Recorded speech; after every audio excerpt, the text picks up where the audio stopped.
How's it going, everybody? Hope we're all doing alright today.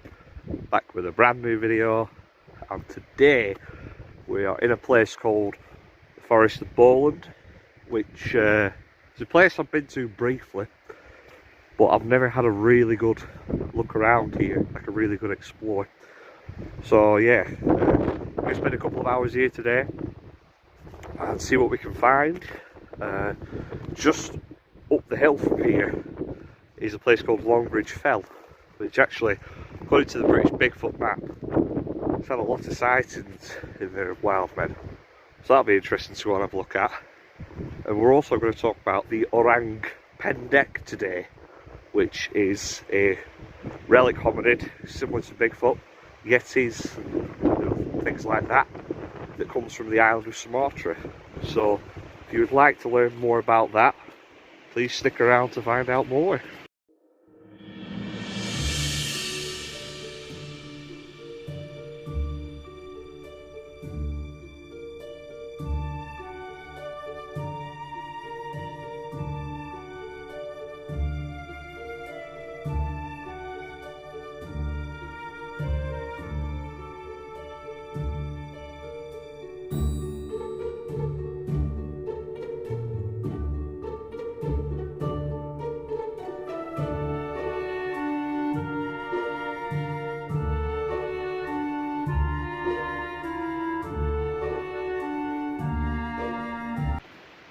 Tell you what, the video don't really do it justice, but this is so tightly packed in. I'm just on this little footpath right now.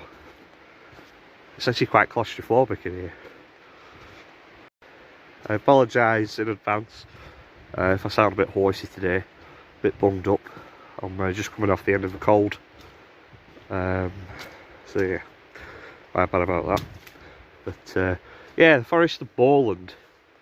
Interesting place because I don't know if it's in the forest or on the outskirts of it, there's a wild boar park, and there's been sightings of boar in here.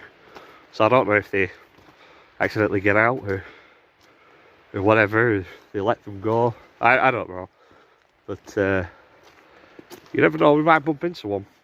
I've been on streak of good luck recently spotting deers, so who the heck knows, maybe we'll bump into a boar or something else that walks on two legs. You know,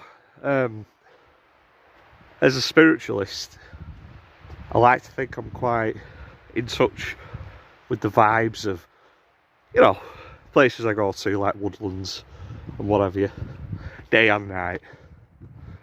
And I tell you something, this place, something not quite right about it. Can't put my finger on it, but my radar is just going off like crazy at the moment. I'm getting this really edgy, uneasy feeling in this place. Odd. So then, the Orang-Pendek, or Orang-Pendek, it's usually how I pronounce it. My thick northern English accent. So what is this then? Well, it's another cryptid, another Bigfoot type creature that comes from the island of Sumatra, which is in Australasia. And the name Orang-Pendek translates roughly in English to short man, and that's because the defining characteristic of this hominid, this mysterious creature, is that it's very short compared to, you know, its North American cousins and, you know, the Yeti, which is up in the Himalayas. So yeah, so it's funny, when I was obviously getting ready to make this video earlier, and you know, like I was kind of roughly mapping out the sort of things I wanted to say, I actually remembered when I was a teenager, you know, about 12, 13, quite a long time ago now. I think that is where I first heard about Orang-Pendek, because they did a special about it on Animal Planet. Now, at that age, you know, my early teens, Animal Planet was all I watched. So obviously I was and still am animal crazy. And I remember back then, I wasn't really sold on Bigfoot as a concept, I have to admit. Obviously that changed. But for some reason, I never had a problem with the Orang-Pendek. I thought, you know what, I think that is actually fairly plausible, because Sumatra is still relatively pristine compared to, you know, some of the great rainforests of the world, you know, like Borneo and South America, the Amazon, the Congo and Central Africa. A lot of those habitats have faced severe deforestation. Sumatra is still fairly untouched. So I kind of figured at the time, logicalised it I suppose, you know what, there might actually be something to this. So I've spoken about this before in I think it was the Dragons and Aliens video, when I was talking about how evolution works and our relatives, our deceased hominid relatives. There is a species of hominid called Homo floresiensis, which is described as the hobbit man, because it was very short in stature. You know, fossil remains have been found, and oddly enough, fossil remains of some sort of humanoid type creature have been found on the island of Sumatra in like the mountainous cave regions.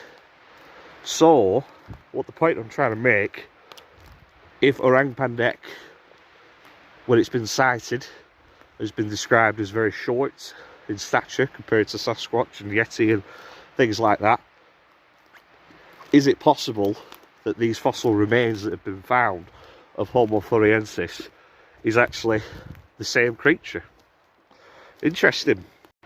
So here's something for you to all think about.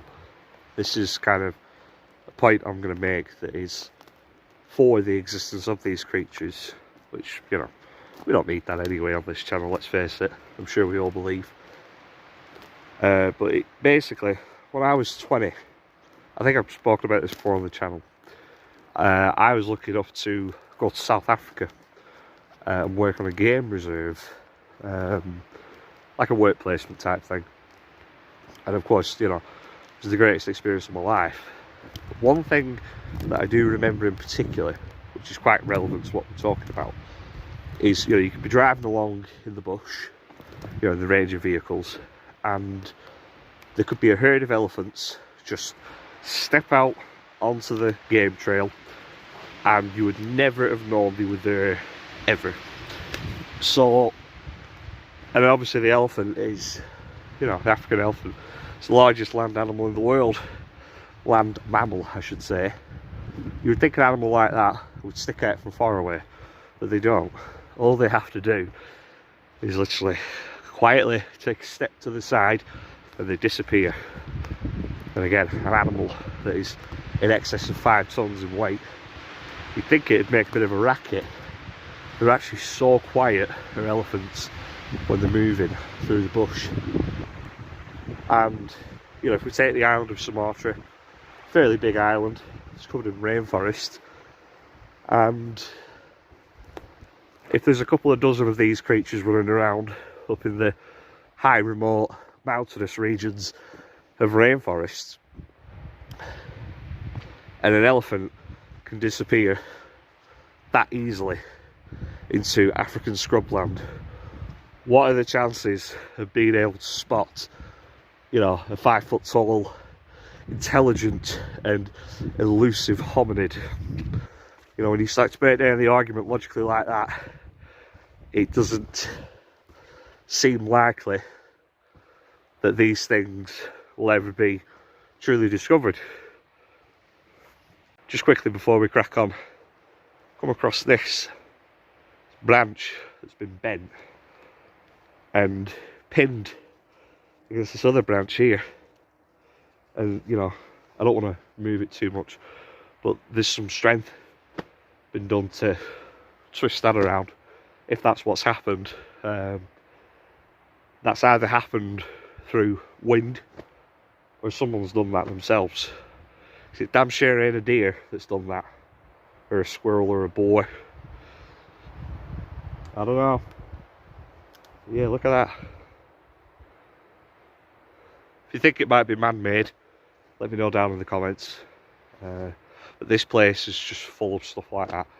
I've seen so many twigs wedged into the ground, like 2-3 foot tall twigs and branches that have been placed into the ground. I don't know. Very, very strange place. Here's another strange thing that I found. Pinned arch. This sapling here, as you can see, it's growing on this main tree, and it's been curved around, and this is pinning it down. Which, as you can see, it's not stuck to the ground. Excuse me. I don't know, it's a bit strange, is that? It could be explained away by the weather, possibly. But, you know, for this to have been bent and then pinned, it would all have had to have happened at the same time. I don't know, you see a lot of these pinned arches in, like, new forests and old forests as well. And it's believed that they're associated with Bigfoot. You can see, you know, it's quite big. You know, like if I stand right under it, I can't even touch it. So that's probably over 7 foot, is that? I don't know. Let me know what you think anyway down in the comments. Just wanted to quickly show you this. It's rather ironic, really, that I came across this, because obviously yesterday when I was talking about, you know, if worldwide governments announced that Bigfoots existed, it would mean the loss of a great deal of money. And that's the money right there that I'm talking about. Timber. Hate seeing stuff like that. But yeah, Bigfoot was ever declared real to the general public, all that stopped straight away. And so much money would be lost for worldwide governments. One thing that is quite, you know, noteworthy about the Orang-Pendek is that, like, compared to Bigfoot, you know, Sasquatch, or the Yeti, whatever you want to term it as, that obviously within the scientific community, it's kind of, you know, one way or the other. You're either shunned by your peers for taking it seriously and studying it, or you can provide the subject with a little bit of credibility. It's either one or the other. But the Orang-Pendek, it seems to be more or less not taken as gospel, but quite well accepted amongst the field of biology and zoology and ecology as existing. There are ecologists who've been in Sumatra on, you know, expeditions, who claim to have seen this creature and, you know, claim it's as real as anything else. And when I went on the Wikipedia page earlier, just to, you know, kind of like take a few notes, it wasn't really described as a legend or a cryptid or, you know, the same way that Bigfoot is. It was just described as a creature. So, I don't know. It's quite odd, is that? It's almost like, in some ways, perhaps we're being conditioned by whoever to sort of accept that Orang-Pendek is real. I don't know. One thing that we do have to take into consideration while we're on this subject is the possibility of misidentification. Because the Orang-Pendek, like I say, is described as a short, upright walking hominid. It's covered in ginger hair. And there is a great ape that lives on the island of Sumatra that fits this description. But it's the orangutan, which, you know, coincidentally enough, has a very similar name to the Orang-Pendek. So is it one and the same creature? Because orangutans, they do look very human in the face, let's face it. And they can walk on their back legs if they so choose to. Although they are predominantly quadrupeds. But they do occasionally walk on their back legs. Although it's obviously a very clumsy walk. Like that of a toddler. Whereas, the Orang-Pendek, Bigfoots, around the world, confidently walk upright all the time, just like we do. But it's still worth considering. Perhaps it's just all along been a misidentified animal, and they've actually been sightings of orangutans. So I think I'm going to wrap it up now there for today, and continue exploring this place, because I love it here. Absolutely brilliant. But yeah, if you've made it through to the end of the video, thanks as always for watching. Massively appreciate it. And if you have any thoughts yourself what Orang-Pendek might be, is it just a misidentified orangutan, or is it one of my Bigfoot friends? I'd love to know your thoughts. So yeah, leave a like if you want to. Like I say, comment if you have any thoughts yourself. Subscribe if you haven't. And I'll see you all further on down the road. Bye bye.